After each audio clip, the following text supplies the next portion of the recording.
Welcome to Shardcast, the Brandon Sanderson podcast. We're a bunch of mega fans giving you the news discussion and, of course, a whole lot of opinions about Brandon's works and the Cosmere. I'm Eric, and joining me is Ian. Hey, I'm Writer. Also joining us is Jesse. Hello, I am Lady Lameness, and I have got a little bit of show and tell today. Because I actually did crocheting projects for the first time. You did. Pretty much since I moved to the US. And I finally finished this little Pooh Bear. It's so cute. Yay! For about 3 months, he has been sitting as a blank head and body with no arms, no legs, no ears or face. So now he's a happy little Pooh Bear who sits on my shelf behind my computer that you rarely get to see because Eric kicks me out of the room. That's true. That's true. No. Well, now I just feel awful. And he sits. Yes. I made him sit. Nice. Also joining us is Rosemary. Hey, what's up? Hello, everyone. I am K-Myth, and I have my show and tell. So I have my paperback copy of Alloy of Love. I've got a hardback up on the shelves back there, but it's not as impressive as Jesse's weird copy of Alloy of Law. Yes, the destroyed one, yeah. This is the actual physical book that bit me and turned me into a writer. Ooh, nice. It like Konami coded my brain and changed it, and damn you, Brandon. So at Jordan Con, I went over to Isaac Stewart and I asked him to draw teeth on the side so that it looks just as bitey as I experienced it. So nice. That's awesome. Adorable. And last but absolutely not least is the amazing Merphy Napier. How's it going? Welcome. Hey, you got my name. So many people say Napier when they when they guess on the pronunciation. But that was correct. Great job. Great. Like Kelsier. Yeah, I tease my husband about it because he's like, we are not French, and I'm like, it's true. That's true. Napier. And anyway, I'm Merphy. That's a great introduction. I'm from the channel Merphy Napier. I have a YouTube channel. Awesome. I don't have any show and tell. That's fine. You are. I am told you're moving. The show and tell. You are exactly. The show and tell. Yes. You should tell us about your channel. Yes. Give us a pitch. Tell us about your channel. I talk about books and sometimes manga. Your One Piece videos go very well. Man, yeah. Wow. So I have been enjoying One Piece so much because I love dissecting a book and really getting into it. And One Piece fans love that really in-depth, exhaustive discussion. So do Sanderson fans. So I get to, when I finish a Sanderson book, I get to just spend 30 minutes just talking about the details. And that's one of my favorite things about reviewing Sanderson, because most books, if I try to have an in-depth discussion, nobody watches the video. Yeah, right. So I love discussing Sanderson because the fans are like, yes, let's discuss. Yep. And that's exactly what we're going to do today, because we are going to talk about Mistborn Era 2, because Merphy, you were reading Era 2 for the first time, and you've literally finished Bands days ago. Like 2 days ago. So I thought we would go through, so obviously Mistborn Era 2 spoilers, and probably Mistborn Era 1 spoilers as well. But we're just gonna do like general thoughts. We're gonna talk about our thoughts, feelings. We all, for the rest of us, we reread Era 2, which in my case was desperately needed. And we'll just talk about how we felt about things. We'll get into the characters, and that's what we'll do. Quick question. Yes. Have you read Secret History? No, she has not.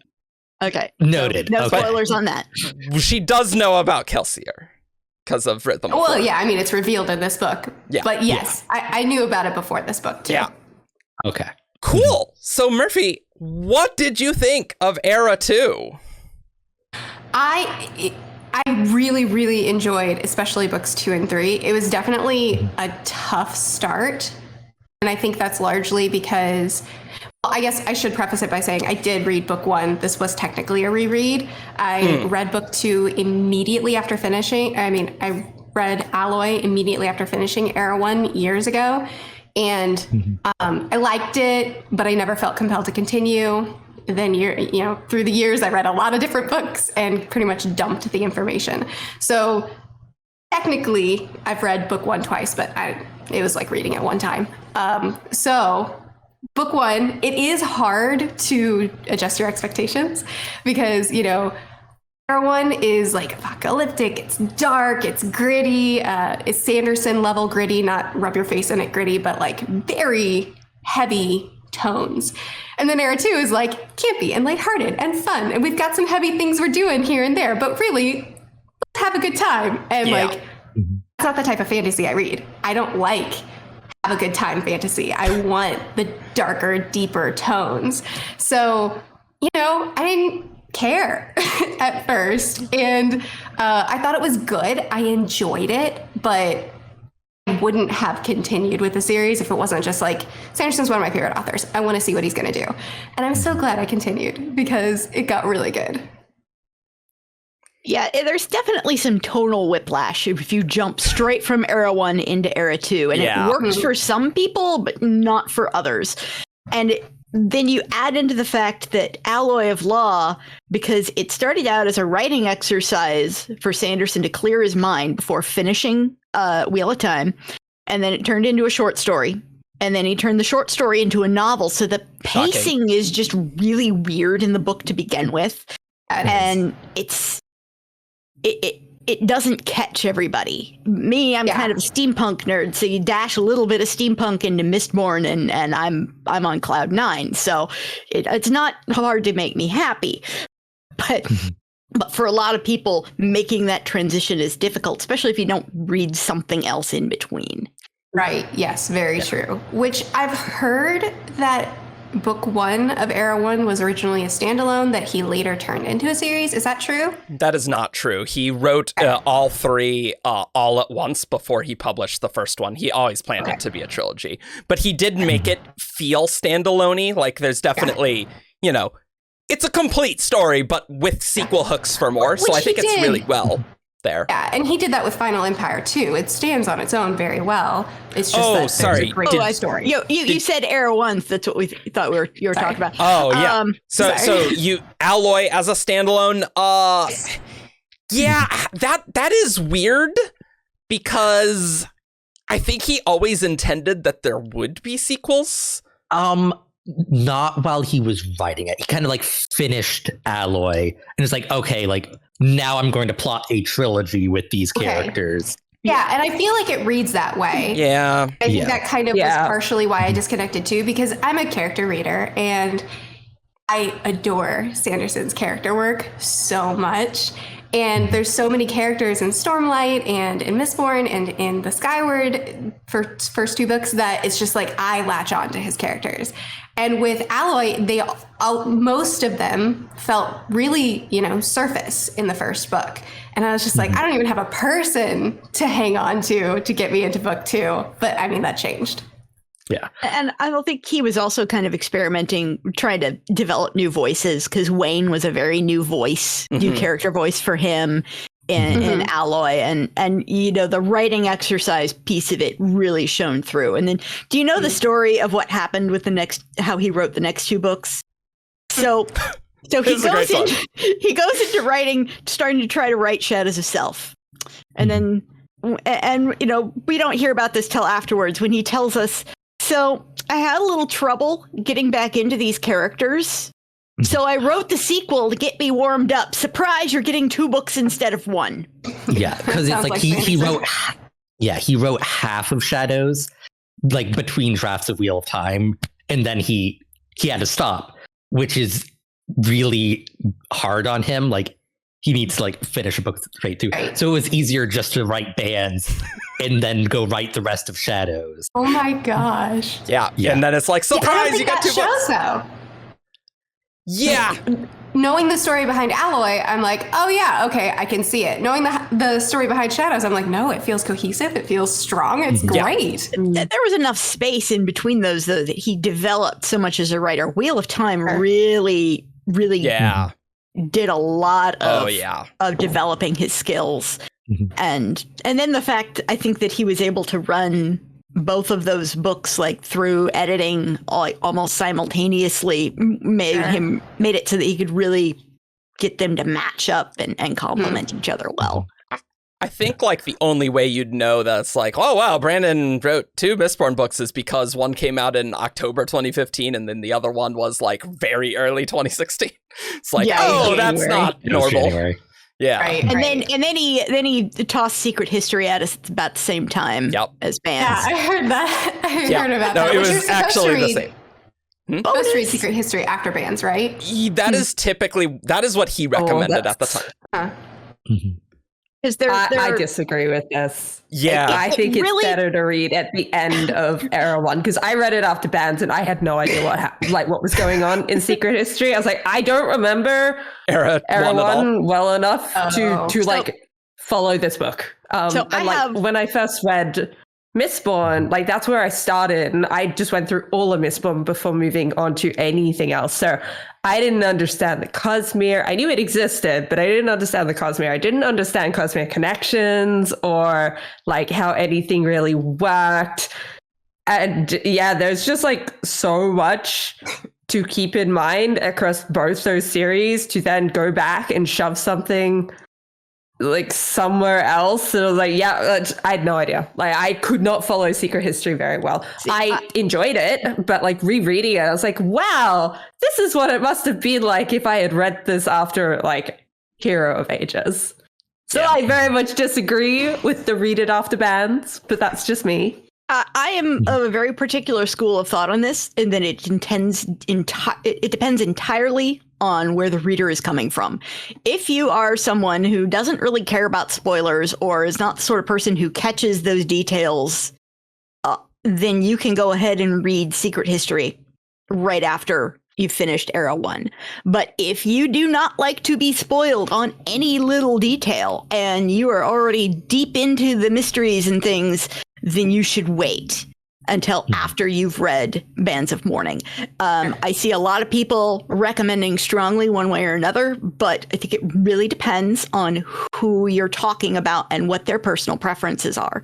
And for some people, maybe the best thing to do is read Era 2 and then go back and reread Era 1 before Secret History to make it all fit. Some people are going to be like, that's the way to do it. So it just, I don't like trying to recommend definitively one way or another when it just depends really so much on the individual reader's preferences. True.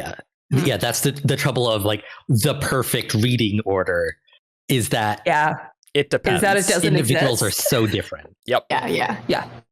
Yeah, definitely with reading order. Like I do what you were just saying, Rosemary. Like I will lay out like, here are the different options. What do you like to read? How do you like to read them? This is my recommendation, but here are the like different options you can choose instead of being like, you need to read this, this, and this. My mom was very confused with Secret History. So I'm curious, Merphy, because you haven't read Secret History. So I'm curious what you will think eventually to that. If you'll be like, I don't remember Hero of Ages well enough for this or not.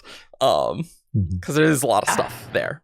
Yeah, I mean, with Era 1, the main plot I remember really strongly because it is a series that really resonated with me. It's actually the first fantasy series that I read as an adult, and it was the series that convinced me, oh, I think I love fantasy when I thought I hated it. Nice. So, yeah, big fan of it. I've read it through twice, but again, a long time ago. So it's stuck with me really well. But as far as like the little details that Sanderson likes to, stick in his stories, no, I can't imagine I have remembered it all. I don't think you need to remember that much, to be honest. Like it does. Yeah. Secret History fills in some gaps of what was happening. Like there are some underlying questions on what happened in Era 1, particularly things that happened in Hero of Ages that don't get 100% explained. Because they can't without revealing a whole lot more. And that's what Secret History does.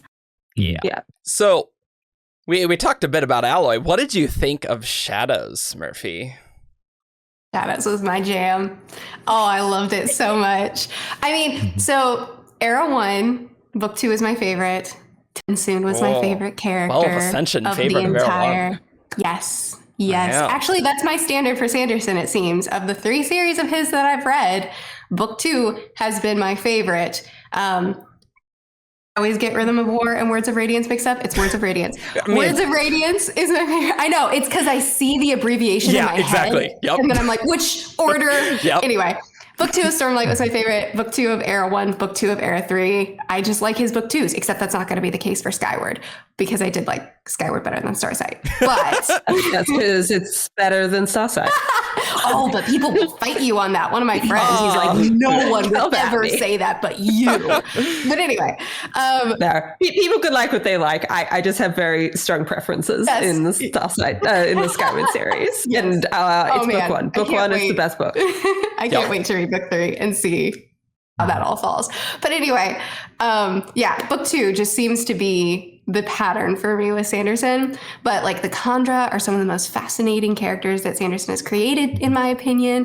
Tensoon was my favorite character in all of Era 1. So getting to see him again, getting to learn more about the Kandra, getting to see how they developed and how they've changed their system and what they've learned of how to evolve over these years. I loved that little moment we got with Sazed where he was explaining his role as God and how like he's loved his people too much, he's protected them too much, so now they haven't developed the radio fast enough, and it's causing them difficulties, which we had a similar conversation in Book 3, and I love that kind of stuff. Like Book 2, and then the whole Lessie reveal. Like Book 2 was just full of so many good things. I remember listening to your Alloy review, Merphy, and you're like, I don't like that Lessie frigid. Was frigid. Yeah, and I'm like holding my tongue because I gonna chat. I'm like, I know. I remember your message, and you were like, technically, I guess you're right. I agree that she is fridged, but read and find out. And the Shadows really helps recontextualize that whole stuff. It totally did. It totally did. And it's not like it ruined the book for me. I mean, some of my favorite books have fridgings, so it's like it's not the end of the world or anything. I just like. And I still stand by, like, I think that we should have spent more time with Lessie before we killed her in the prologue, because, like, what do I care? I don't know her. She got 2 quippy lines and then she died. You know? Like, you're right. And then Wax's entire character depth comes from sad boy, wife dead. And I'm just like, I don't care about her, though, you know? To be fair, that's a good character description for really all of it. It's just he got to do it twice. No, it can't be the good description for the next book though, because that has more implications. Oh yeah, that would be bad. Don't shoot your wife against. No hurting Steris. No hurting Steris. I'd be so mad. I mean, at this point, I think not just Wax, but Sanderson has killed too damn many wives. Steris needs to be protected at all costs. He does lean into. Look, at least she's got a name and isn't yet a mother. She can't be in the Dead Nameless Mother Club. Let's just a lot of Dead Nameless Mother Club. Right. Well, I mean, Lessie technically can't fit into that either because she was a mother. But anyway, the reveal, it was great. I still think that we could have gotten more time with her before she died to make it more impactful in Book 1. But it was a great reveal. And then the fact that she had to, Eric, you heartless man, had to die in the arms of Wax again. Stop laughing. What is wrong with you? No, I love the pain. Alone? No, I'm saying Eric, you heartless man, because he laughed at that scene. He loves that scene. Well, no, it is very affecting, but like when I look back at it, it's like, man, I love when characters suffer, and Wax is just devastated, and like just seeing him, especially like when you read Bands, and he's just so angry at Harmony, right? Like just furious. I'm like, I love it. Yeah. It's so good. Yeah. That was such that conversation with Sazed at the end of Bands, where Sazed basically asked the question that was just asked now. It's like, well, would you have preferred that someone else kill her, or that she die alone? If you really had to make the choice, would you have put that into someone else's hands? It was like, oh, Harmony asking Wax the hard questions that he knows the answers to now. And I loved it. I loved that conversation. It's so good. It's so funny because even in Era 1, I was like, Sazed's cool, kind of annoying because he's really repetitive in his grief, but whatever. Like, I was kind of hard on Sazed. And then in Era 2, I'm like, Sazed, every scene with him, I love. Yeah. Well, because he's doing things. When Hero of Ages, Brandon had a lot of difficulty revising Sazed's point of views because he felt like they were too repetitive and he was just wallowing in his grief. And so that's why he made him go through the religions. So he had something to do. But I mean, Brandon's gotten so much better as a writer. Like, he probably could write it a lot better now. And Sazed has plenty to do now because he's gone. So he has his fingers in everything. So every scene is like, oh, it's great. Yeah. I imagine grief is hard to write anyway. Yeah. Because what do you do when you're in grief? You just repeat yourself. You just go back to the same stuff over and over again and try to process it, this time a little bit better. So he wrote it honestly. It just it wasn't fun necessarily to read. No, for sure. Yeah. It's like writing mental illness, and like, I know that we've talked about this on other episodes as well, and like trying to balance the doing it justice and writing it real, but also this is still a book that you want people to read and enjoy. And enjoy. And you don't just want to drown them in Kaladin's depression. As much as that does connect with people with depression, because they're like, wow, that's what I have. That's what it's like.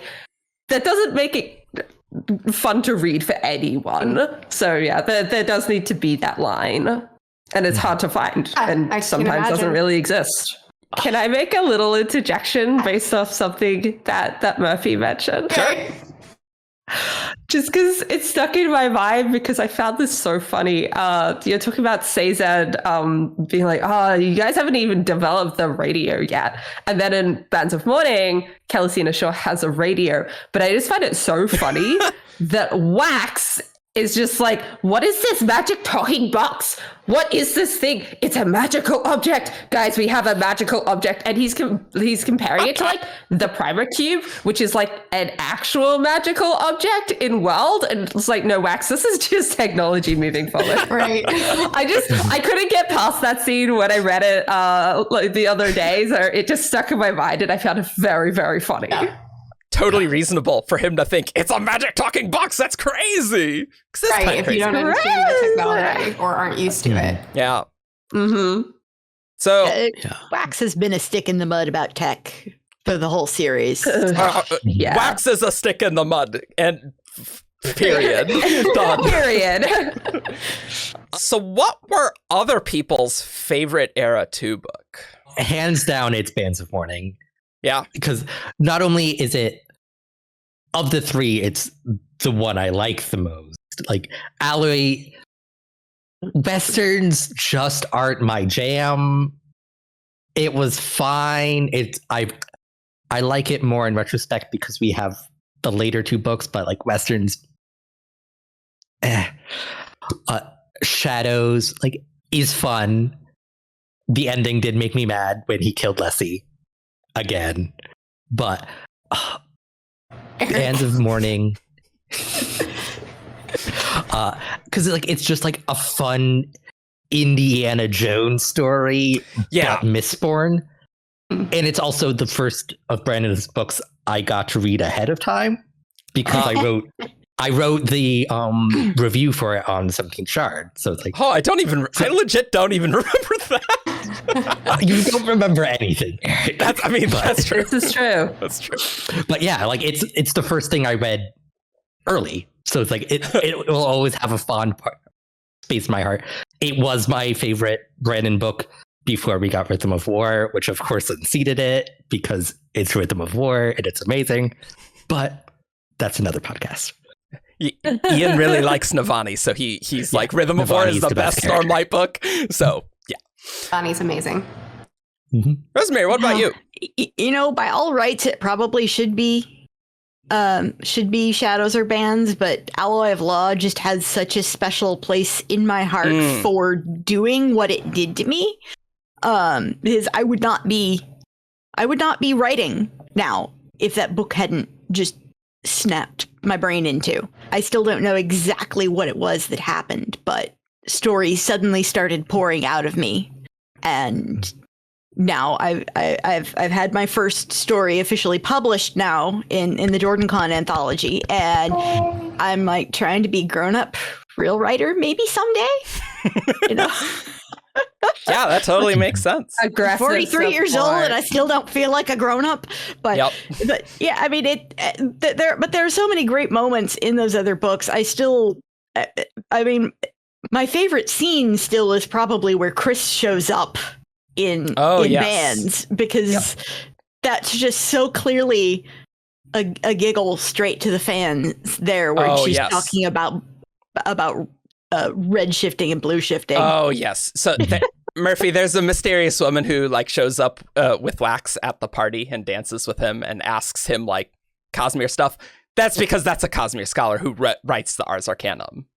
And she's introduced in White Sand. I don't know if you've read edited versions of White Sand, but she's the Duchess Chrysala is who she's introduced to, and now she's just roaming around the Cosmere, learning all the things. Yep. Mm-hmm. The White Sand omnibus is coming out eventually, and is looking pretty good. Probably worth waiting for that than trying to source the current graphic novels. I would agree. Yes. So, Jess, which one is your favorite Era 2 book? So I think before my reread, I would have probably tossed this up a little bit more between Shadows and Bands.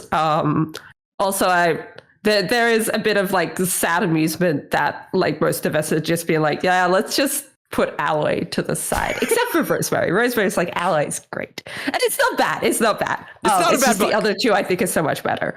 I think I'm going to go with Shadows just because my reread of Bands this time, I really struggled with the first half of that book. Like it was fine, but I distinctly remember getting halfway through and I like said to Eric, it's like, I'm not enjoying this.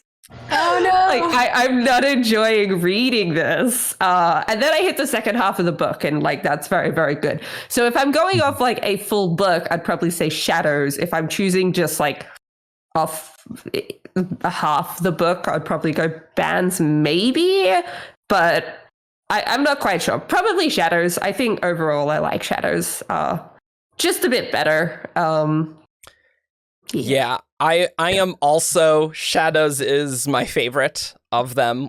Like, Bands is very good, and I love that Brandon just made an Indiana Jones story. Like, that is excellent, because Indiana Jones is great, and just make it Mistborn and make it totally fit and feel natural. Love that. That is fantastic. Oh, but give me some dark thriller, tightly plotted action. I am so into that. I love that. I love Palm in Shadows of Self. She is such a great villain. And she's the governor the entire book. Literally the entire book. She Such is the governor. I still don't understand how she actually got the governor's bodyguard. But that's another whole thing. To like be on board with her plan. But Palm is amazing and I love her so much. And as I was rereading that, I was basically just taking notes on like, Palm did this and then Palm did this and was here. And I was like, wait, was Palm? No, she was the governor at the party. I was like, yeah, no, she definitely was. But I had like forgotten. Anyway, so I just love the much more darker feel. So I guess I can see why people coming from Alloy, like you already have somewhat of a tonal shift from Era 1 to Era 2, right? And then there's another one. kind of going from Alloy to Shadows. Yeah, but give me that. Keeping the lighthearted feel still. That's what's great about Shadows is it does both. It's still campy, it's still lighthearted, it's still buddy cop, but it's also, you know, the depth that Sanderson tends to put into his books as well. Yeah. It's like just the uniting thing of Era 2 is like they're all pulp adventures. It's like different genres of pulp. Yeah. So it's like, which is like such an ingenious idea of like there's still this. Each book can be its own thing, like a Western, a thriller, Indiana Jones, who knows what book 4 is going to be. I know. I have no idea. Yeah. But the interesting thing I find about Era 2 is like it is that much more lighthearted feel, and like you read it and like there are dark things that happen, but they never like feel dark from the way it's written. But I also I remember the first time I reread Alloy, and there's the party scene, and like Wax goes all gung-ho and like literally kills like 40 people. And I got to the end of it, I was like, there was so much bloodshed in this scene, and it has just been written in a way that it just like went way over my head. Just another day. Didn't really take any of it in. But the other thing is, at least for me, I think that Era 2 has one of the like most horrifying, darkest plot villain points out of the entire Cosmere, with kidnapped women and effectively turning it into a breeding program. Like, to me, that is like... Yikes. That just skyrockets my list, like, all the way to number 1 of this is the most horrifying thing I can think of. And it's in this lighthearted, happy-go-lucky, campy series. Well, I mean, and it gets even darker when you start thinking about the fact that they've been messing around with hemalurgy. So what are they doing with those Alamancy babies? Presumably Telson and others got powers from them, I would assume. Yeah. Right? I could have done without that image. Yeah. You're welcome. That's kind of how I'm reacting in my head too. I'm like, just don't think about that. You don't have to think about that. Yep. Think about the good things in the world. Which I do love that, I read a lot of my preferred type of fantasy is it digs into the darker themes. And I love the way Sanderson handles his darker themes, that he's like, I'm going to put it out there and you can do with it what you want to. Instead of like, I'm going to show you every detail. We're going to roll around in it for a while. I read authors like that and I just don't appreciate that level of storytelling. I like the nuance. I like that Sanderson can make his worlds dark without needing to make us revel in the darkness. He can just build from it. And Era 2, he takes it to a whole nother level where he's like, it's funny. It's in the background though. and like in Shadows, there is a lot of violence and horrible things Palm did, but our characters were not like doing pages and pages of it. It's just like, wow, that is really horrifying. And Bands too. Yeah, I mean, that's true. We walk up on Alec in a pretty dark situation. Yeah, that's true. Yeah, that's really bad. Yeah. Alec screwed me up when he first got introduced, because I had relatively recently, I think, watched Full Metal Alchemist Brotherhood vaguely. So like when it was like this weird like animalistic form that started talking, I'm like, nope, I can't deal with this. And then it's like, okay, he's just a person. Okay, I'm good. Has done really well and dude in a scary. mask. Yeah. Also the like the background ambience that you were talking about, Eric, in Shadows Itself, where it is like the protests, and like I love the description at the very end when Wax gets to the bridge and he's like, I look out on one side and there's just perfect darkness, and I look out on the other and the city is burning. And like that, I kind of forgot how prominent that was through the entire book.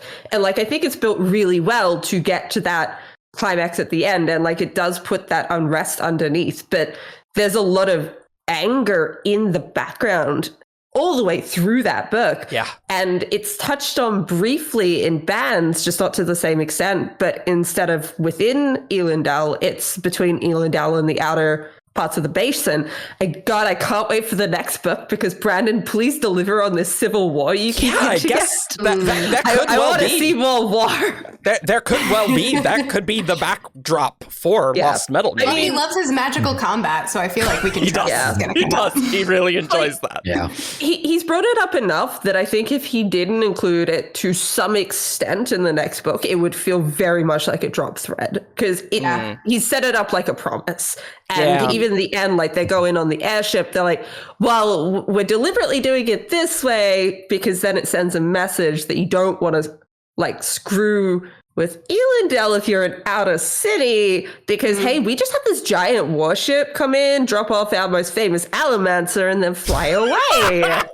So maybe don't mess with us. So good. So, like, even, like, it was all the way through to the end of the book that he was seeding that there was this unrest between the cities. And then, yeah, of course, Shadows is within the city. But God, I love that background ambience and like that rising of tensions and shadows. I just thought it was done so perfectly. I felt so tense rereading Shadows just the whole way.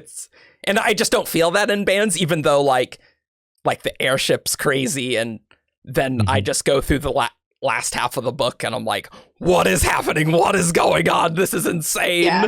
But I don't feel like that's tension. Yeah. Yeah. Bands does feel more like an adventure and less like a thriller. So I understand that. I do think that there were definitely very tense moments in Bands, though. Yeah. What did you think of Bands? Because I haven't seen your review. Your review is on your channel right now by the time this comes out.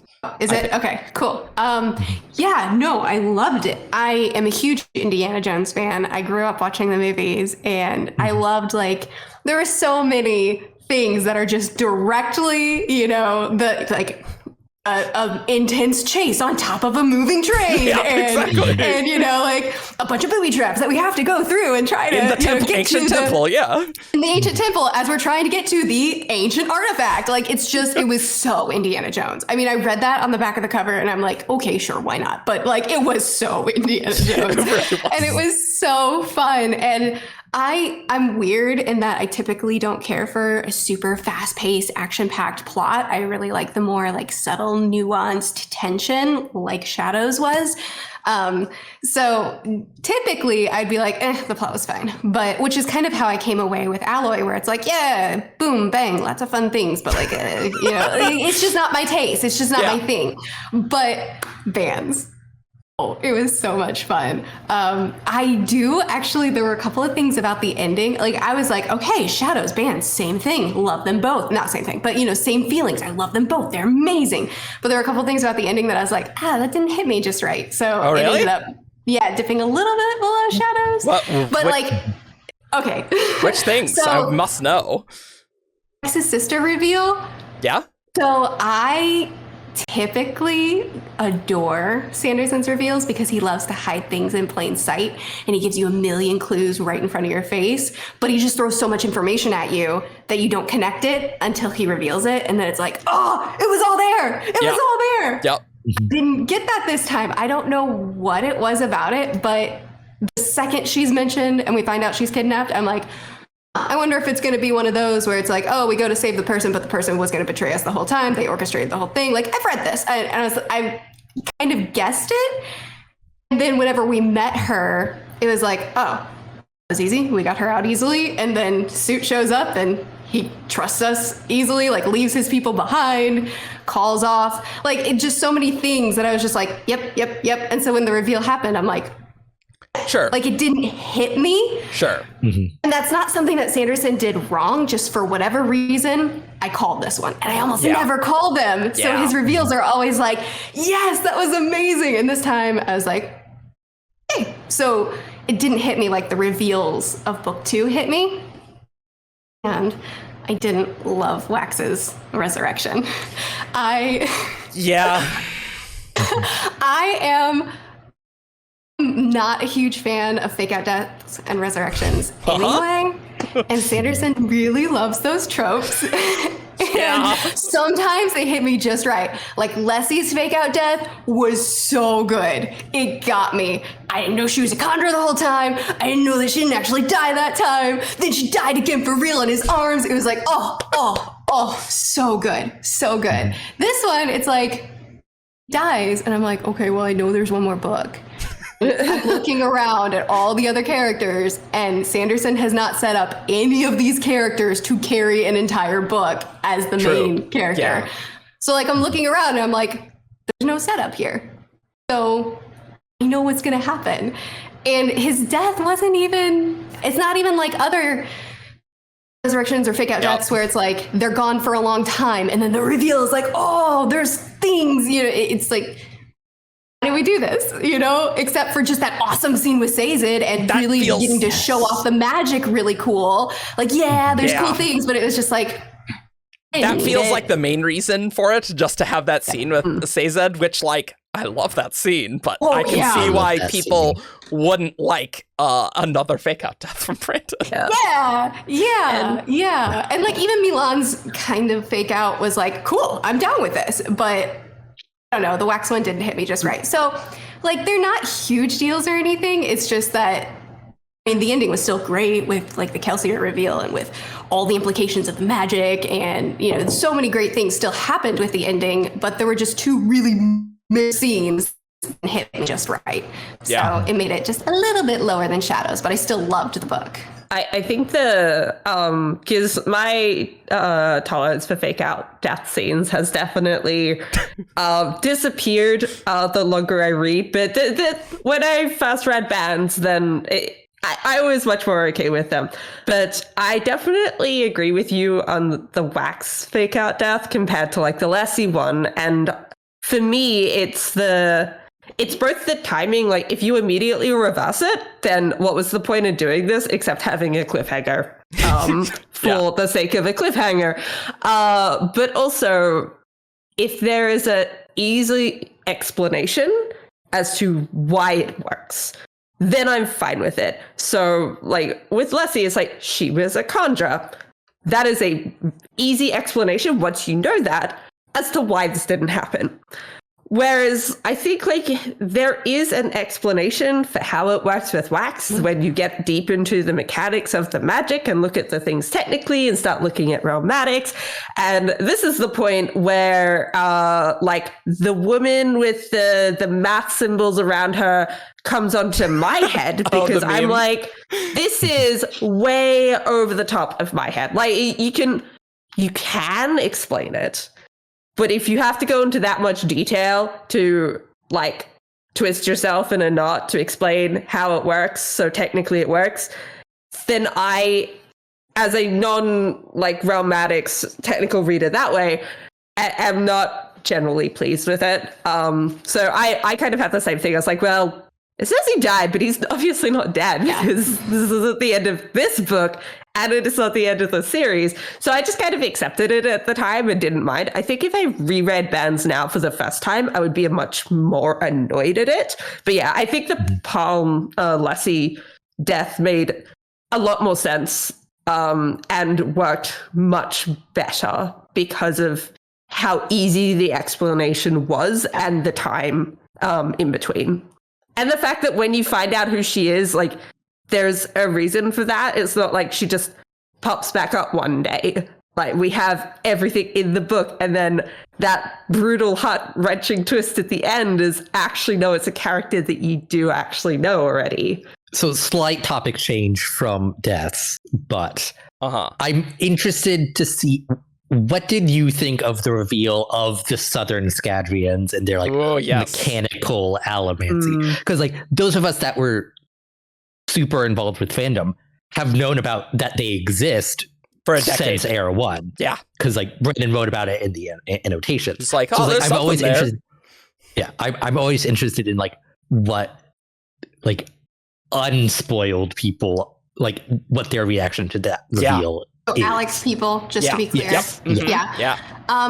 guess as far as the reveal of the mechanics of it, I didn't like, I just went with it easily because it, as much as, you know, I'm not a mechanics geek at all when it comes to this sort of thing. So for me, as much as I could wrap my head around it, I was like, yeah, this seems to work just fine. And I was more focused on like his culture and, you know, why he's cool with lifting his mask sometimes and how he would portray emotion through hand gestures and stuff like that is the stuff that I was really focused on and interested in more than the mechanic side of it.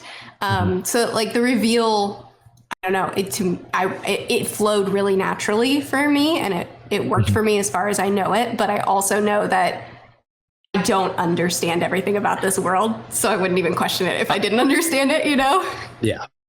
Honestly, we don't know the full details of what's going on with the medallions and things, but just seeing... Still question everything. Yeah. Still like, a totally other set of people. Like, it's so cool. And like the culture is very interesting. Yes, that's the thing. It's totally like unrelated to what we've seen. It's like if you've just read the books, like you have no idea that they're out there. So like when they first show up, it's like, what is going on here? Yeah. So I latched on to Alec really quickly anyway, which I don't know if I'm saying his name right, but I latched on to him really quickly. Oh, I say it. Okay, cool. Just because, first of all, the way we're introduced to him is just devastating, and like knowing what his internal struggle is. But then also he's so funny with the way he does these backhanded insults with how he addresses people. Yep. Like I said, his culture is so fascinating to me, and like give me an interesting culture introduced, and I'm just like, give me more, and I think we're going to get a lot more in book 4. So I'm so excited for that. I want to understand their beliefs and their habits and their mannerisms much, much more. And I think that the magical side of it is interesting, but I'm just so much more focused on the culture side of it. That's fair. I'm really interested to see more of Alec's culture in the next book as well, and hopefully other Southern cultures as well, because what I've noticed that Brandon's done more and more, and not to touch too much on other books, is make cultures and peoples who don't express emotion in the same way that the majority of like the real world does. So like we've got the singers in Stormlight, we've got the Diones and the other aliens in Skyward, and I think this has all kind of been more practice for Brandon to build on to do more with the Southern Scadrian cultures in the next book, because they have these masks. They do communicate differently, like they do communicate emotions differently. And I just noticed rereading Bands that there's a point that I think Alec does something with his hands, and whoever is the POV notes that it might be his way of conveying an emotion. I'm like, where have I seen that before? Yeah. So yeah, and like I'm just so fascinated the thing with his mask, and like he raises it sometimes and then he doesn't, but then his captain is disapproving when he does, and I'm like, please tell me why. I know. Like what's going on here? Yes. And I think Sanderson is really good at creating distinct cultures that their beliefs, their ideals, their natures and mannerisms are all structured around themselves, not in relation to the rest of the world. And I eat that stuff up. So I'm just so excited to get to know his more. And that's only one of the 5 Southern like clans. So like there's so 4 others. I don't know how much we're gonna get in the next book, but hopefully more. Hopefully. It's gonna be fun. So Merphy, favorite character, Era 2. Let's talk characters. Yeah. That's easy. Steris. I do love Wayne a lot more than you do. How do you guys feel about Wayne? I know how Eric feels about Wayne. How do you guys feel about Wayne? I love Wayne. Time do we want to? I love Wayne, and also want to smack him upside the head sometimes, because he is also super self-centered in a lot of ways. And there was a piece from your review of Shadows where I wanted to offer a counterpoint, because you're talking about the scene where he goes in and delivers the money to the girl, and at first blush, that seems like, Wayne, you're torturing yourself. You think you deserve it, and you're doing all this stuff. But when you really dig down into it, though, what he's doing is super selfish, because he is every month going in there and essentially re-traumatizing this girl whose father he killed, because he thinks he needs to torture himself, but he's never thinking about what it does to her, and whether or not she has the right to not see him because she doesn't want to. And she has all this underlying trauma, and it's just I adore Wayne, and I also just want to smack sense into the man. Yeah. So I understand that perspective and can agree to it partially. But he's also going in specifically to deliver money to help them since he's taken away their provider. And there are other ways to each get time. there. You're absolutely correct. I agree with that. But I also don't necessarily think it's entirely selfish, because he is trying to provide for them when he's taken away their provider, and they are accepting it. Mm-hmm. And I don't know, did she actually say, like, don't come? Or is she allowing him to come? She has said multiple times that she doesn't want to see him. And, and well, then, I think your perspective is totally fair. And it's one of those things that didn't occur to me till other people pointed out to me. Yeah, definitely. But and it's one of those things you go, oh, Wayne. Yeah, that was definitely me with Wayne. I quite enjoy reading Wayne. Like, even rereading Wayne after like going through the online discourse and participating in it, I still enjoy reading him. But I am much more aware now of the problematic scenes, and I do take a little bit of issue, I think, with how Brandon has written some of these scenes, particularly the university one, the one with Renette, because I think he's leaned a little bit too hard into just looking through the character's perspective, because then it normalizes and makes some of this behavior seem much more okay than I think it is. And like, I didn't pick up on it the first time, even though like what Wayne does with Renette, like I've dealt with as well. And it just didn't quite click to me because of exactly how it was written as, oh, this is okay. This is just like their normal interactions. And also just Wayne with Steris. I legitimately did not actually pick up until the end of the book when Wax is like, please stop, that Wayne just legitimately hates Steris and was like deliberately being mean to her. Like, I thought it was meant to be written in they're like sort of friends but enemies type of way, and that was just incorrect. So yeah, I think there are bits where it leans too much into we have to give just what their character is going to see and experience without, particularly because some of it's from Wax's perspective. And Wax is just like, oh, Wayne's just like this. That's fine. I just accept it. Nothing wrong here. It's like, oh, there could have been something there.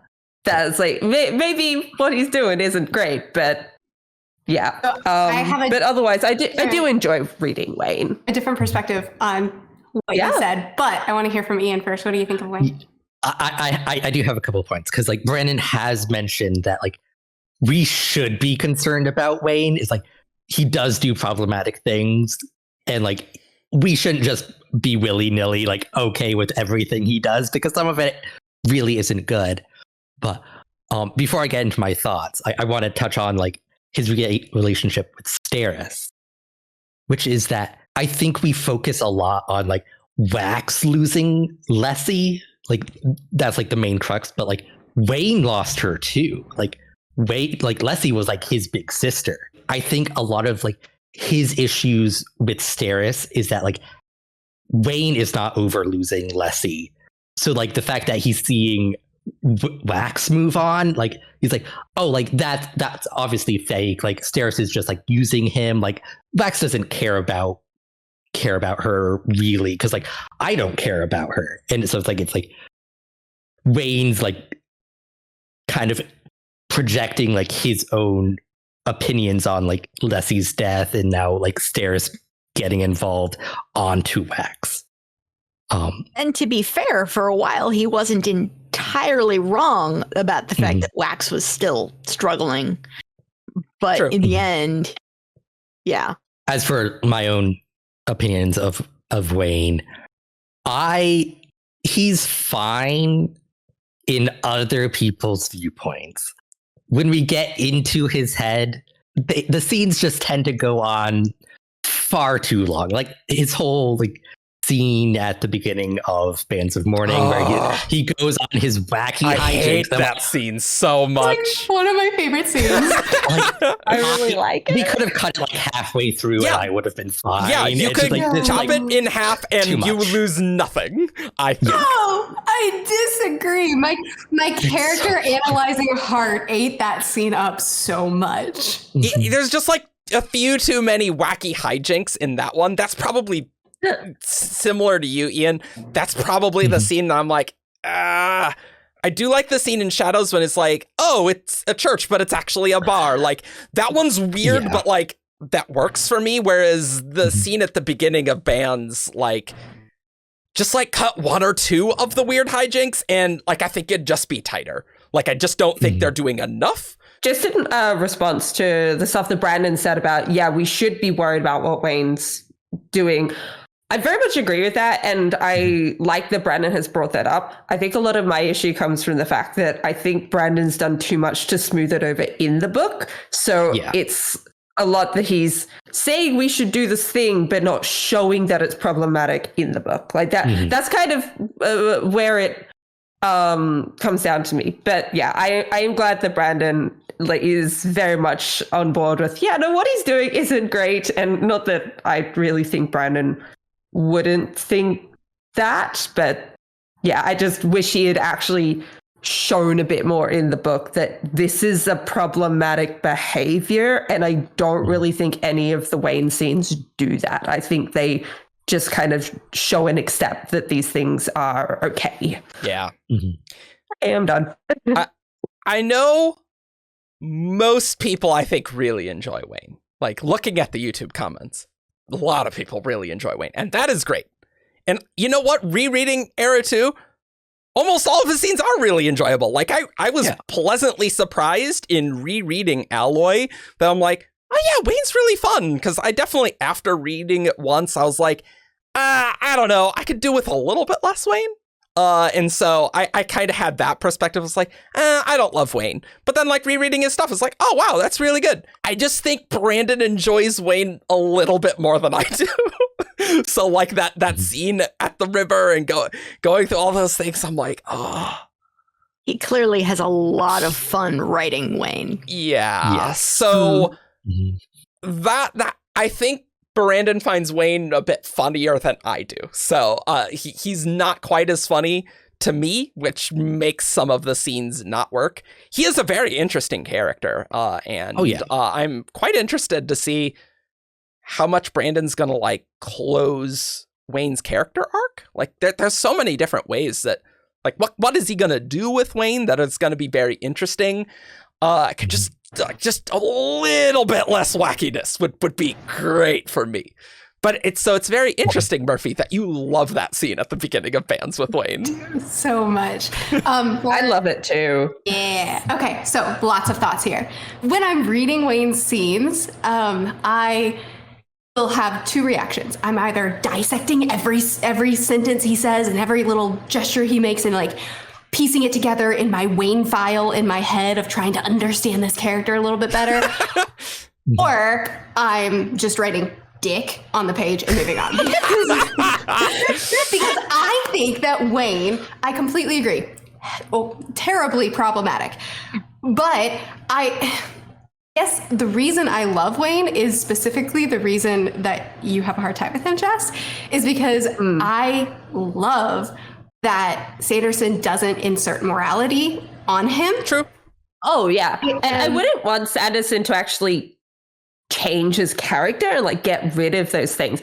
My issues are more in the way how Brandon has written it than the actual characterization. What I love about him is that I completely agree. I would never want to know Wayne in real life. I think that he's rude unnecessarily. Like when they were in Bands, when they're in that sweet old lady's shop and Wax is busting out windows and Milan is coming in and saying, don't hurt the skulls in my bag. And then Wayne is saying terrible things to her so unnecessarily, like, oh yeah, next time you cross-dress as a man, you can use my shoe. You've got the figure for it. You look like a man. And, you know, like stuff like that. Like that is I know that this man is emotionally intelligent enough to realize that what he said was so rude and unnecessarily so, but he's chosen to say it. And he has scenes like that where it's like, you know, you're being a dick and you've chosen to be a dick. And the way he treats women is so messed up. It's terrible. Some of the comments that he makes to, Marasi in book 1, every scene with Renette it's terrible. Yeah. He also has a lot of layers to him. He can cut the tricks and he can cut the jokes and just have a really deep heart-to-heart with someone. He can see when someone is struggling or when someone is hiding, like in book 3 when he confronts Marasi on the train. He's like, "You're hiding. Why?" And then they have a heart-to-heart and he talks to her about being in Wax's shadow and stuff like that. And like he has the whole scene that you guys don't like that I adore, where he's going through and essentially he's being Robin Hood, where he's like, people who have more money, he's swindling them, and then the kids, he's giving them food and he's passing out silverware that he stole from Wax's wedding because it'll be valuable to them when it was just trinkets to someone else. I love that about him. I think a character that is written to be deeply flawed, which Wayne absolutely is, and the author isn't putting morality on the scene for the reader to say, "This is bad, kids, don't be sexist." I love when an author lets readers interpret scenes themselves and interpret characters themselves. And I look at Wax and he's someone I would never want to know. And if I knew him in real life, I'd hate him. But as a reader, I love dissecting him. I love trying to understand him a little bit better and piece these little bitty clues of his character that we get together to try to see the hidden depths in him. I think he's the deepest character in the series. One of the most hateable ones, but so layered, and I love him for that. And I will also, I kind of said this and then didn't finish off. I agree with the interpretation that Wax, the way he treats Steris while being wrong, absolutely, he's a jerk to her. I think he's looking out for his pal. Like he sees that Wax is still hurting over Leslie, that he's not over her. At the beginning of Bands, he says, "This is a beautiful wedding. This is what I wanted." Wrong woman standing in the aisle. And it's like, no wonder Wayne didn't want his best friend to marry the wrong woman, in Wax's words. So I see his antics and I see his hatred and everything as him being defensive over someone he loves, because he sees someone he loves. He sees him marrying the wrong person. And I don't know, I think it's wrong, but I get it. And it's telling. It's telling that Wax doesn't tell him to stop until Wax is finally all in on the relationship. That's, I mean, that tells you a lot about where Wax has been, that he hasn't shut this down before. You know, he's finally like, "No, all right, we're done. This is happening, and I'm okay with it." Yes. And I will say this to agree with you, Jess, about the way Sanderson writes it. There are scenes where I do wish he would have someone call Wayne out. Like there was a scene, I think in book 1 where Wayne, it was book 1, when Wayne said something terribly inappropriate to Marasi, and then Marasi, we were in her perspective and she just brushed it off and kept moving. And I wanted her to call him out. I wanted her to yell at him, and nobody does that. And I'm fine with Wax not doing it because Wax is blind to his best friend's problems. Yeah. We have enough female characters. Even Renette just kind of like playfully gets him to leave her alone. And I want someone to put him in his place. And that wouldn't be Sanderson telling readers, "This is how you feel." It would be characters responding appropriately to someone being inappropriate. Yeah. I do agree with that. Yeah, it's the fact that Renette doesn't really respond at all. Like that's the thing that I'm a bit confused about sometimes. Renette has dealt with Wayne for so long that she knows that nothing works. I mean, I can empathize with Renette a lot, because when I was in like junior high and high school, I was the super unpopular kid. I was the dweeb that the popular guys would pretend to like just to torture me. And you get to a point where you know that there's nothing you can do. It's just going to happen, and you just have to ride it out. Oh, yikes. And that's part of why Wayne can bother me, because he brings back these memories of back before I found my cool, and it's hard to get through how he treats Renette. Yeah. Mm-hmm. Yeah, there are certain scenes that he, especially in book 1, that he would say things that was hard for me too, because, you know, I've had terrible people say terrible things, and it's like, I don't want one of the main guys in the series that we love, that's funny, that's lighthearted. I don't want him to also sexually harass people. I don't like that. But I like how nuanced he is. It's just that I'll never like him as a person. I'll just love dissecting his character and trying to understand him a little bit better. Like him as a good character. not a good person. Yes, exactly. Yeah. Speaking of Wayne, something that I am very interested and excited to see what happens going forward is his relationship with guns, and also just how the end of bans may or may not affect his demeanor, because I don't know if he necessarily can just like get up and brush off the fact that Wax died. Wayne well aware of that and kind of went over the edge. And even though Wax is now alive, that doesn't suddenly undo all of the emotions and like spiraling mentality that he went into. And yeah, the fact that he then shot Telson as well and like used guns after so long. Like, how's that going to affect the next book? Like, I'm so intrigued to see how that affects his mindset or his actions going forward, because I feel like that would have a maybe not drastic, but like a big effect at least. Like, I don't think it's something that's just going to be pushed off and not looked at as a consequence any further. It's definitely going to be interesting to see how that goes, because Wayne has throughout the book shown very clear signs of having severe PTSD from that incident and how he relates to guns, and the fact that Wax died and he just punched through it, but I don't know that he was entirely as sane at that point is what I wanted to say. So is he going to revert back to he can't use guns anymore, or is he going to be in some middle ground of starting to try to learn? I almost wonder if there'll be like a bit more of a Dark Wayne vibe going forward, because that's what I got from that whole scene where he goes after Telson. I was like, oh, this is like the Dark Wayne. he is like gone into the darkness, and that would be really interesting to explore. Get him away from the slapstick a little bit and get him into that would be really interesting. Absolutely. And it gives him a bit of a character arc to then finish off the series with as well.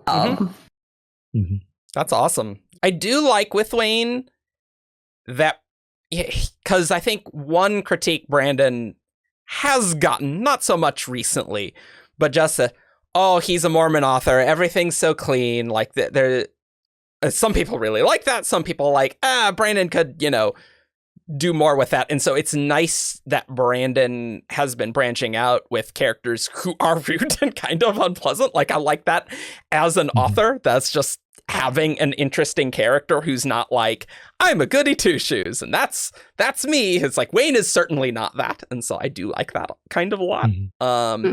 He is a very interesting character. And so hearing about this, I'm like, wow, I'm really interested to see what Brandon does with Wayne in Lost Metal. He's not cool. I think people who hate him, I totally get it. But man, he's so interesting. Yeah. I love that. Like, my favorite character type is one where you just get little pieces that you have to put together to really understand. Oh, I love that. Yeah. Let's talk about Wax. I don't think we're going to nearly talk about Wax as much as we just did about Wayne, to be honest. Wax is Wax. Wax is the straight man. He's the straight man. There's not a lot of character to him. Like, I really liked his like hatred against Harmony in bands. Like, that was really good characterization that Brandon didn't go over the top with, but it's like when it was relevant, Wax is like, no, like very strong. So I thought that was good, but he's more of an investigator.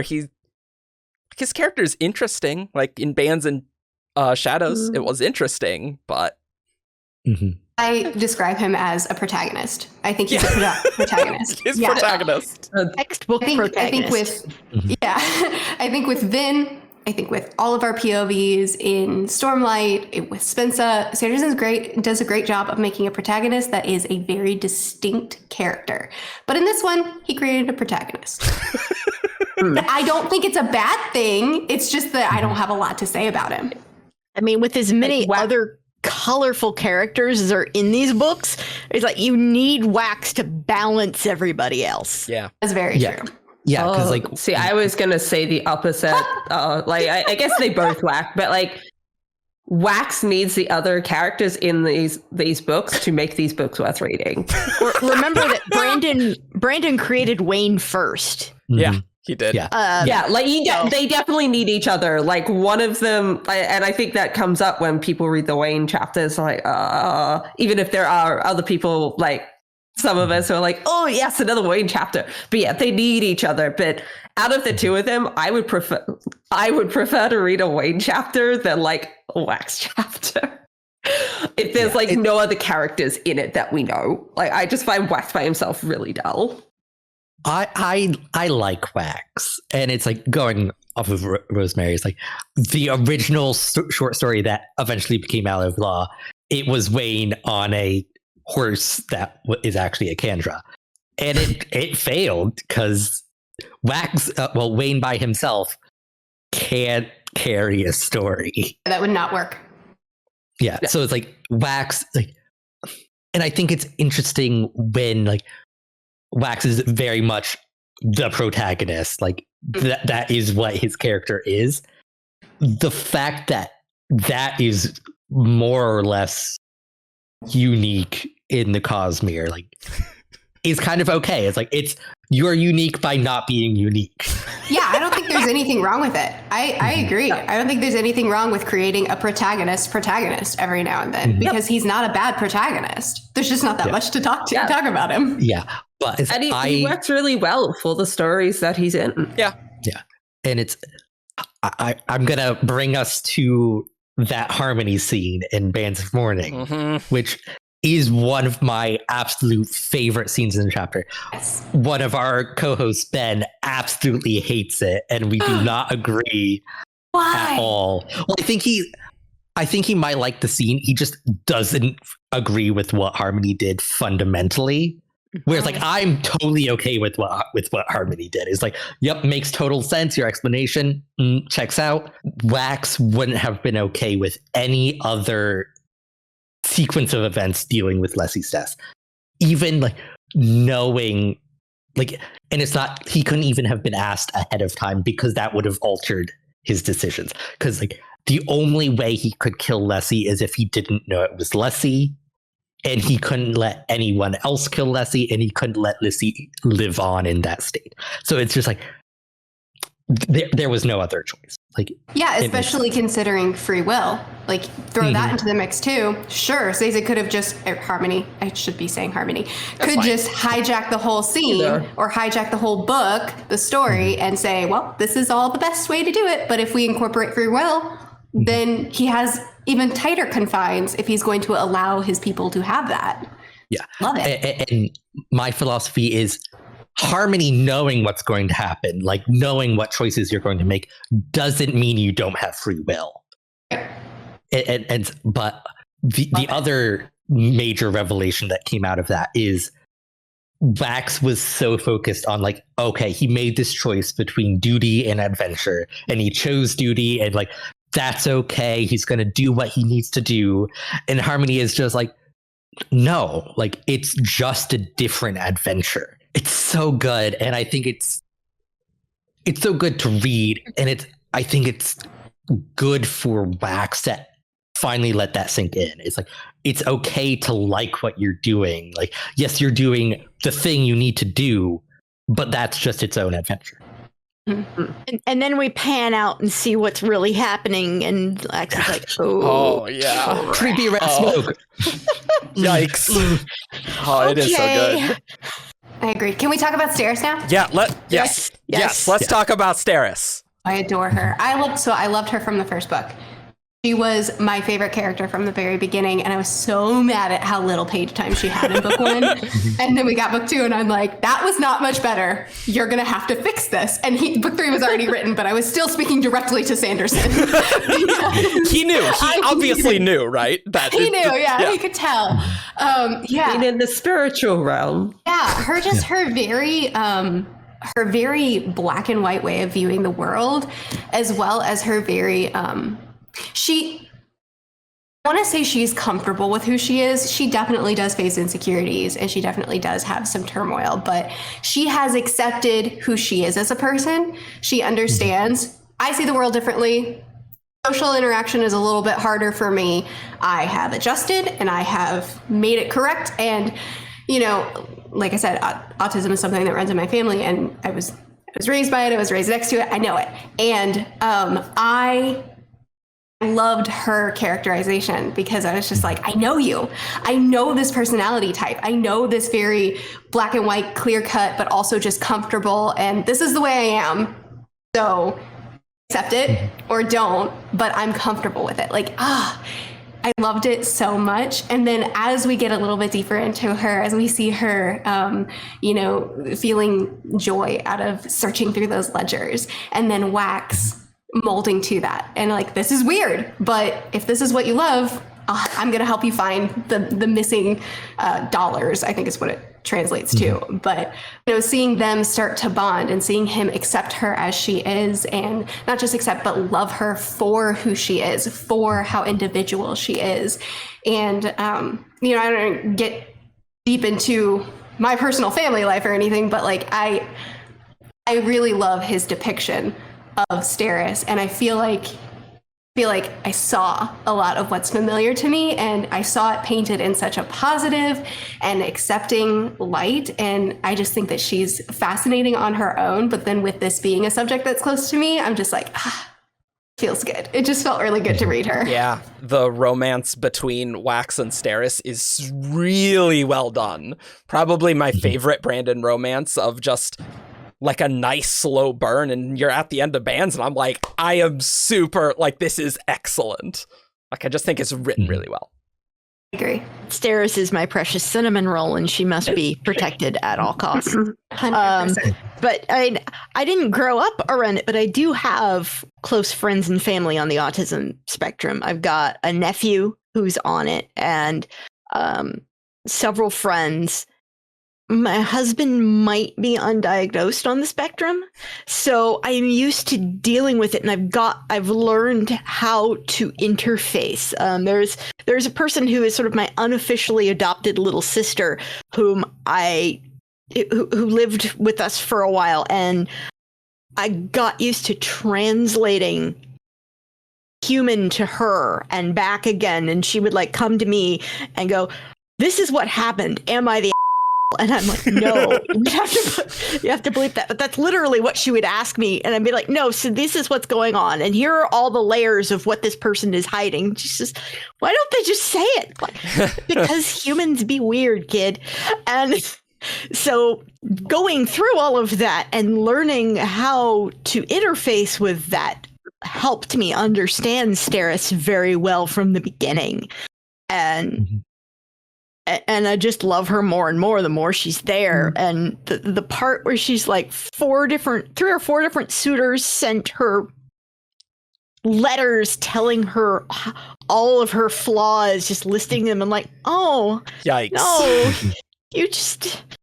somebody give her a hug and a warm blanket, because those guys were mean. And I'm just so happy that she has wound up someplace that makes her so happy.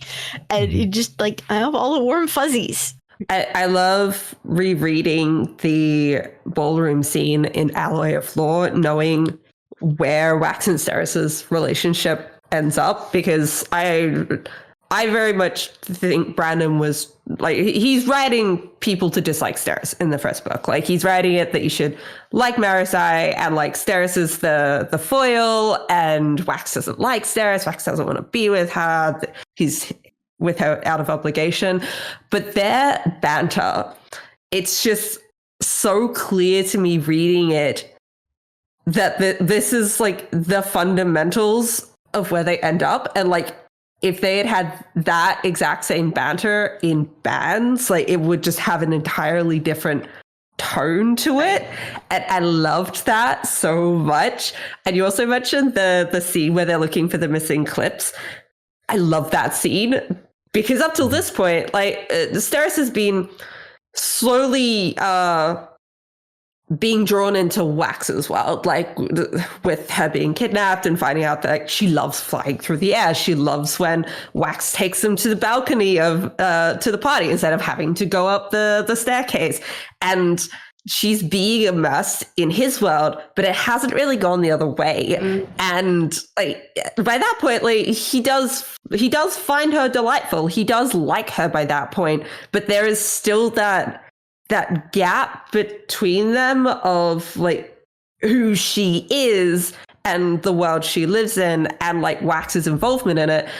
So I love that his first impression of going into that, he's like, oh yeah, okay, fine, I'll do this. But like I'm kind of doing it out of obligation. But when he does finally like get into looking for the clips with her, he is so into it, and his competitive side comes out, and like his investigator side comes out. It's so good. And like you could really kind of see this, like, no, like you can exist in her world as well. Like you both can exist in each other's world despite your differences and despite how this started. And I think that's a very like good fundamental grounding scene to where it ends up later in the book, where they get married and they both want it. And it's like you mentioned a couple of times where it seems very clear that Steris wants it, not just for the contract anymore, but for because she's in love with Wax, and like can almost see Wax falling in love with her once he finally takes that step to meet her halfway. God, it's so good to watch. Yes, it's so good. I completely agree. Yeah, and I did not acknowledge the amazingness that is Steris in Alloy. I confess, like she was like, okay, you're like the damsel in distress, like okay, yeah, like, that's whatever. her role there. Let's play that role. You're right. Yeah, and but like in Shadows, it's like it was definitely like okay, like she seems cool. Like I'm starting to like her, and then like she just blows everything out of the park in Ben's Mourning. There are so many great like tiny little character moments. It's like in the ball, like the party at Calasina Shores, like where like he orders the lemon drink and it just mysteriously keeps being drunk when he's not paying attention, and it's like it's her, and but like she's not going to acknowledge it. And when she induces vomit, I was just going to mention it. Like she had like the bottle of Ipecac, like in case like somebody was poisoned, and she just downs it Let's go. to create a distraction. And she's like, "Oh wait, this might have been a mistake." And like proceeds to like Ipecac induces vomiting. Trying to strap the shotgun to her leg underneath her dress. Yeah. But like not just like her interactions with Wax, like. There's a conversation between Marasi and Steris, like when they're at the temple. And it's like, despite being sisters, like that's like the first time we actually see them interact one-on-one. They're not close at all. Marasi has a line at the end where it's like, have you ever had your like fundamental view of a person utterly shattered? Where she sees like what Steris like actually like why she likes Wayne is like it's like she has a line of like this is all exhilarating, and Marasi is just like but like you're Steris, like you shouldn't like this. But we see pieces of that through I think all three of the books, because we have very close POV of Marasi throughout all three of the books, at least for sections of it, and we see her look at her sister and think she just wants to do her pin needle. She's happy to sit in the corner. Like we see her perspective of her sister is totally wrong. And then when we get that heart to heart, and when she finally gets to see her sister a little bit closer, just like we've been able to, it's such a great scene. Yep. So I know, Merphy, you have to go pretty soon. So let's go through Marasi really quick, and then we'll wrap. Marasi, what do you guys think? And she's an interesting character to follow through the series just because she knows things and then everything is turned on its head when she finally meets people, and she has a fairly unique perspective, and it's interesting to see from that. And sometimes it's helpful to the reader because she's often the eyes through which things are explained. And I'm looking forward to seeing her relationship develop with Alec. Yes. Because yes, so cute, but really cute. Marasi is a great character, but I also like that she isn't the love interest. Yes. Because like going in Aleva, she is the expected love interest. It's like, oh, like he has an arranged marriage with the one sister, but like he actually has a connection with the other sister, and that's who he's going to end up with. And that, like, he just shuts that down. Like, yeah, no. And like Marasi does have the crush on him, and then she gets over it. And it's like, really okay, good character development. Yeah. But also like seeing Marasi step into her own, like she has learned from the great law keepers of the past. She's going to do it her way with statistics. Yeah, I love Marasi so much. She probably my favorite character in the entire era of 2. And it's exactly for the reasons that you just said, Ian. Like, she has such a good character arc and character development of her paralleling Wax, and then they diverge, and she just grows up so much. And going from book 1 through to the end of book 3, like, she has become her own person. She now can see the problems that Wax brings with the way he acts and doesn't want to act like him anymore, but still wants to be in law, still wants to do things and make things better, but has a different way about it. And just the scene where she's holding the bands of mourning and then she finally accepts, this isn't what I want. I'll give it to the person who does want to act like this. I have literal chills talking about this. I thought that was such a great culmination of her journey in comparison to Wax, and like how she has become so independent and found her own way and found her voice and her confidence as well, compared to the first book where she was still confident but like in the shadows, and now she is out there doing what she loves, doing what she wants, and she won't let people get in her way, but she doesn't want to just throw people around, and she's acknowledged that, and I love her so much. Yeah. Merphy, what do you think? I don't think I have a ton to add. Marasi is the way to pronounce it. Sure. FYI. I'm just kidding. Yeah, I have no idea how to pronounce it. That's fine. That is the graphic audio pronunciation. Sure. Okay, cool. I think I did listen to the first book on audio, so that's probably why I picked that up. But anyway, Merphy is a character that I don't personally connect with, but that I recognize has a great. She's had some amazing development from her, obsession of studying Wax and studying others. And then I really like in scenes, I think this was in book 1, in scenes where she's in like a high intense situation, like when there's a gun to her head and we're in her head and we hear her, go through the different variables in her head. Like, if I do this, then this will happen. If I do that, then that. And we get to see her reason her way through things and make a decision based off of that. But then other times we see her say, statistically, shut up. It doesn't matter. Like, I love seeing her react differently to different situations and kind of break away from the tight confines she had herself into and find her own way. So I don't have a lot to add. She's not a character that I personally connect with, but she is a character that I think is well written and that I do like seeing how she's changed through these 3 books. Awesome. Like, quoting statistics is her way of handling stress. Yeah, kind of. Yeah. Well, we are out of time. So, Merphy, any final thoughts? Era 2 is great. It's not the same. And I do like Era 1 more, but Era 2 is a really good read. Mm-hmm. Yeah. Any other? Excited for book 4? Yeah, I'm very excited. Yeah, so excited for book 4. It's going to be great. Finally. Any other final thoughts, anyone? Just glad to have Merphy on the show. Yes. Yeah, that's it's great. been lovely to have you. Really fun. Good. It gives us some real star power. Yeah, exactly. Yeah, you're a star. Thank you so much for coming. You can find us on 17shard.com for all your news, discussion, theories, and fun that you could ever want. You can find us on Facebook, Twitter, SoundCloud, YouTube. You can subscribe, and you can support us on Patreon if you want. And we'll see you all next time.